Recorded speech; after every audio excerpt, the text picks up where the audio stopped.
Along a quiet stretch of highway, a cluster of towering metal cylinders rises out of the flat farmland, and inside them sits enough grain to feed an entire city for a year. No storefront, no customers walking in the door, just steel, augers, and a business model quietly controlling one of the most essential supply chains on the planet. Welcome to the grain silo business, where the product is invisible from the road, but the economics behind it are anything but simple. Today we're asking a question most people driving past have never once considered. What does it actually take to buy, build, or operate a grain silo? Spoiler: it's not just a big metal tube where farmers dump their harvest. It's commodity trading, basis pricing, drying science, and a logistics network stretching from a single farm field all the way to ports on the other side of the world. Let's climb the ladder and look inside. First, let's clear up a common misconception. A grain silo, more accurately called a grain elevator when it's a commercial operation, is not just storage. It's a critical link in the agricultural supply chain,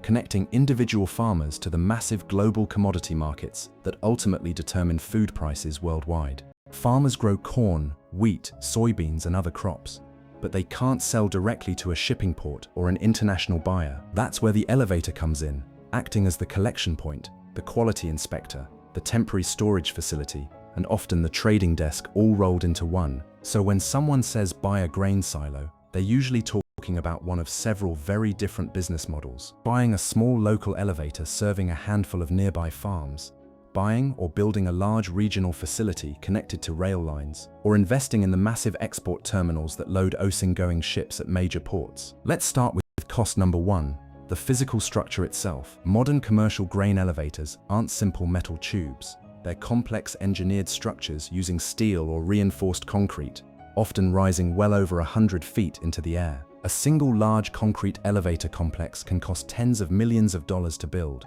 and the biggest export terminal facilities can run into the hundreds of millions. These structures need to handle massive weight loads, since a fully loaded elevator can hold grain weighing many thousands of tons, all pressing outward against the storage walls. Add in the conveyor systems, augers, and elevator legs that physically move grain vertically and horizontally throughout the facility, and you're looking at a serious industrial engineering project before a single bushel ever arrives. Cost number two: drying and conditioning equipment. Freshly harvested grain often contains too much moisture to store safely, and if it's not dried properly, it can spoil, mold, or even combust inside the storage structure. Commercial grain dryers use enormous amounts of natural gas or propane to remove excess moisture, and running these systems during a busy harvest season can rack up massive fuel bills in just a few weeks. Getting the moisture content precisely right matters enormously, because over-drying wastes energy and reduces the sellable weight of the grain, while under-drying risks spoilage that can destroy an entire storage bin's value. This is a surprisingly technical balancing act that separates well-run elevators from poorly managed ones. Cost number three: quality testing and grading infrastructure. Every load of grain that arrives gets tested for moisture content, foreign material, damaged kernels, and other quality factors that directly determine its market value. Elevators need specialized testing equipment and trained staff to grade incoming grain accurately, since misgrading can lead to serious financial disputes with farmers or downstream buyers. This testing process also happens again when grain leaves the facility, since buyers downstream need certainty about exactly what they're purchasing. Cost number four: transportation infrastructure. The most successful grain elevators are almost always located near rail lines, major highways, or waterways, because moving grain efficiently to its final destination is where a huge portion of the actual profit or loss gets determined. Rail-served elevators can load unit trains, sometimes over 100 cars long, dramatically reducing the per bushel cost of shipping grain long distances compared to trucking alone. This is why location isn't just convenient, it's often the single most important factor determining whether a grain elevator is profitable or barely surviving. An elevator without efficient transportation access is essentially stranded, forced to rely entirely on more expensive trucking to reach buyers. Now let's talk about how grain elevators actually make their money, because this is where the business gets genuinely interesting. The most obvious revenue source is storage fees, charging farmers for the right to store their grain in the facility until they're ready to sell it. But storage fees alone are actually a relatively small part of a well-run elevator's total revenue. The real profit engine is something called the merchandising business, essentially buying grain from farmers and reselling it to end buyers at a markup. This is where something called basis, becomes absolutely central to the entire industry. The basis is the difference between the local price an elevator pays farmers and the broader futures market price traded on commodity exchanges. A skilled grain merchandiser doesn't just passively store and resell grain.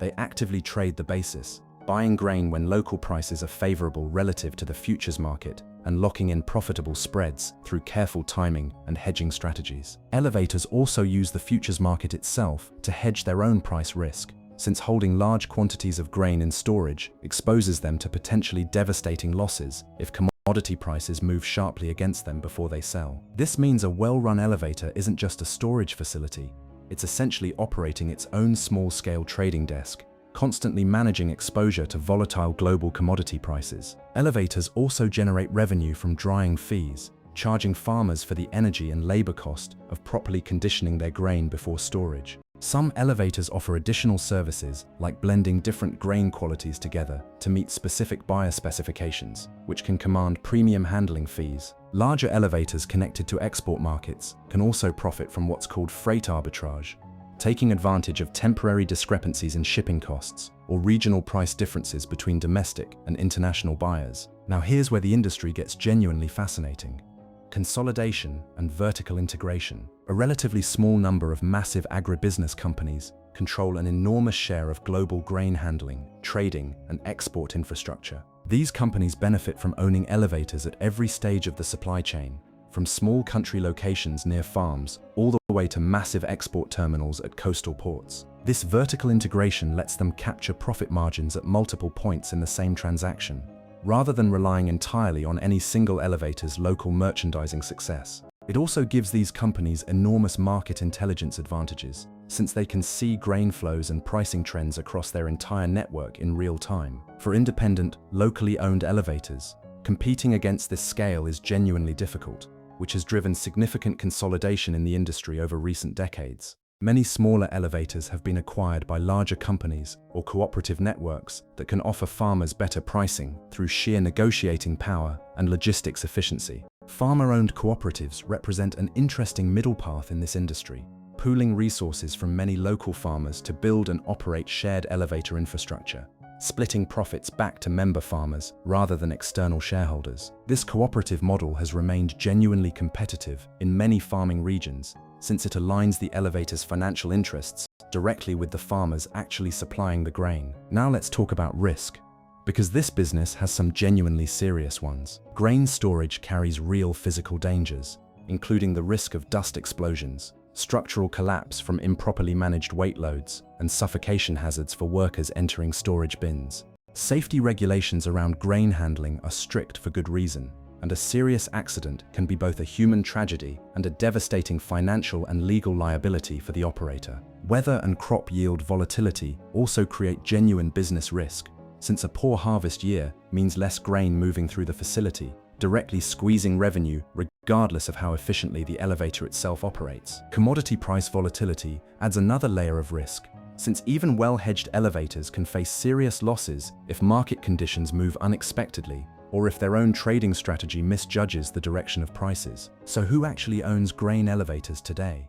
Ownership ranges from small family-run country elevators serving a handful of local farms, to farmer cooperatives pooling regional resources, to massive multinational agribusiness corporations controlling global supply chains. For private investors, direct elevator ownership requires deep commodity market expertise, since success depends heavily on skilled merchandising and hedging rather than simply owning physical storage capacity. A more realistic path for most investors is buying shares in publicly traded agribusiness companies with significant grain handling and trading operations as part of a larger diversified portfolio. For entrepreneurs looking at smaller opportunities, one viable path is acquiring an underutilized country elevator in a strong agricultural region and focusing on strong farmer relationships, efficient operations, and disciplined merchandising rather than trying to compete directly with the industry giants on scale. So here's the real answer to what does it actually take to own a grain silo.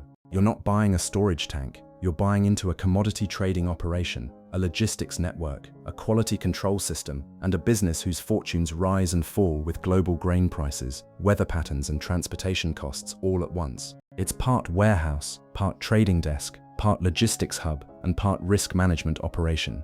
Done right, it's a durable, essential piece of the agricultural supply chain that quietly captures value at nearly every step grain takes from field to table. Done wrong, it's a very expensive steel structure sitting mostly empty, bleeding money on storage fees nobody's paying, and grain trades that went the wrong direction. And that, right there, is the real business hiding behind every quiet cluster of towering silos you've ever driven past without a second thought.